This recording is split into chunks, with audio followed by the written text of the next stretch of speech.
In Acts chapter 10, when Peter fell into a trance and had a vision from God, was that saying that you can now eat whatever you want? Let's find out by just reading the Bible. No commentary, no vain philosophy, no theology. Let's just see what the word says. So the vision starts in Acts chapter 10, verse 10.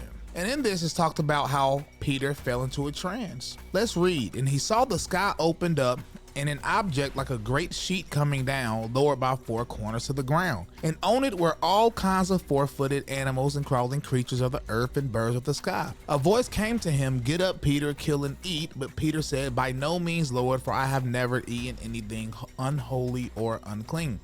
Again, a voice came to him a second time, "What God has cleansed, no longer consider unholy."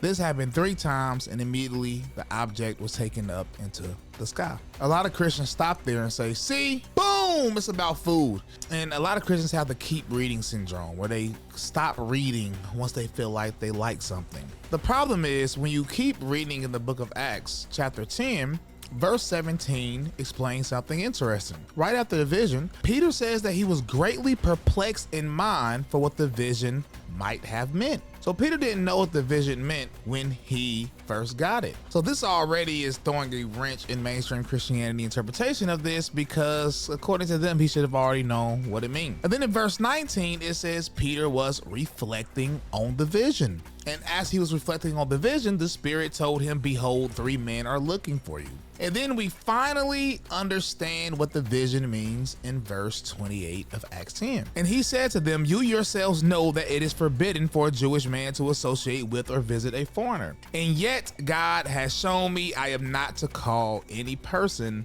unholy or unclean." It was about the relationships between the Jews and the Gentiles, and how Jews viewed Gentiles as less than, as if they couldn't receive salvation. So that's debunked, but I can just give you another one. If you go to the next chapter, Acts 11, it is Peter retelling the dream again and again, telling you the meaning of the dream. In Acts 11, this starts in verse 3, where Peter re-explains the dream. And then in verse 18, he gives you the conclusion again.